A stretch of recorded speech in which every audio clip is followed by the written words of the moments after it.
Hello everyone, Ryan here. Teenage Mutant Ninja Turtles Ghostbusters 2. Part 2.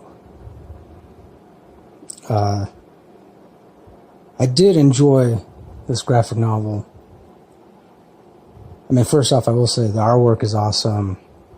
Storyline is also pretty cool. But I mean, when compared to the first one that I read, first part, which I read and reviewed a while ago, I'll provide a link to it if you want to check it out. Compared to the first one, I didn't really find it like as good, but still interesting. And this one is just, you know, the Ninja Turtles, they, which by the way, of course, I guess you kind of have to have read the first one in order to understand some of the details in this one in part 2. But essentially what it is like the Ninja Turtles, because in the first one they created this device that allows them to travel to different, I guess you could say, alternate universes, but also different dimensions. And because in the first one, by accident, they traveled to the alternate New York City in which the Ghostbusters are the quote-unquote saviors of New York City. And so in this one, you know, they travel back to the same New York, encounter the Ghostbusters again, but this time it's for a different reason. I won't get into too many details because I don't want to spoil it, but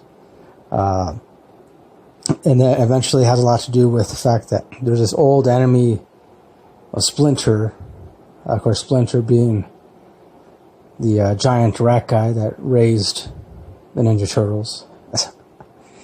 This old enemy of Splinter, who he's supposed to be dead, but at the same time his, I guess, spirit or whatever is stuck in a kind of like limbo or something. And he somehow is able to call upon these really bad, or I guess evil spirits who are known as like the Collectors. And he kind of like asks the Collectors to seek out the Ninja Turtles and like bring them to him or whatever, so that he can torture them in order to torture Splinter, because Splinter is the one that killed him. And you know, it's like a whole revenge type scenario. Yeah. You know, the whole revenge thing is like a tale as old as time. That's what I think. So, and then in order to outmaneuver these spirits called the Collectors, Ninja Turtles, along with the help of the Ghostbusters, they start like, I guess you could say, they do this like alternate universe hopping, or just different dimensional hopping, and so as to make sure that the Collectors can't keep up with their whereabouts. So they like go from one reality to another reality to another reality, and so on and so forth. And which makes for an interesting story. Definitely that whole aspect of it I definitely enjoyed. And there's a lot of like interesting science kind of talk, of course, from the character of Egon and speaking with Donatello, and there's a good amount of humor in it. Though I will say, when compared to the first one, not the same amount. So, and then also too, like, it doesn't have the same amount of action as the first one, but there are some decent action parts, sequences, or whatever you want to call them. The one thing I did really like was that in this one, the Ninja Turtles, they get to meet their mother, or at least I guess the spirit of their mother, and because this is supposed to be, you know, a different version of the Ninja Turtles, different from the movies. Like, pretty much, you know, the story that is shown in the movies, both the original Ninja Turtle movies that came out like in the 90s, and then also the most recent ones that Michael Bay was a part of, which I thought were okay, but not that great, but still okay. But anyways, the movies, they follow a completely different storyline. In the comic books and graphic novels, it's kind of a much more detailed storyline.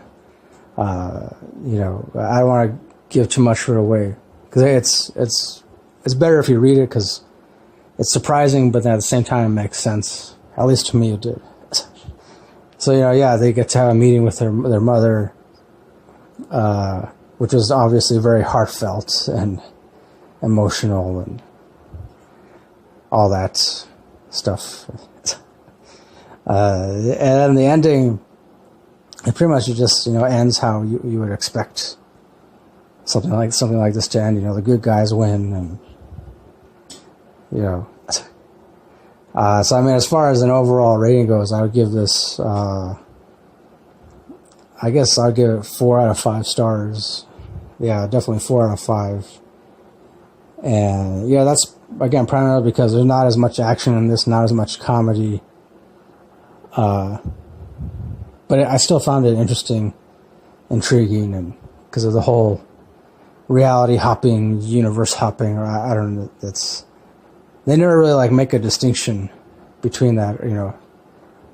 But you know, hey, it's fiction. It's meant to be just, you know, good, fun, and all that. So, oh yeah, and then there's like one part when like Michelangelo, he was about to say cowabunga, and Raphael like cuts him off, like he tells him to like shut up or something like that.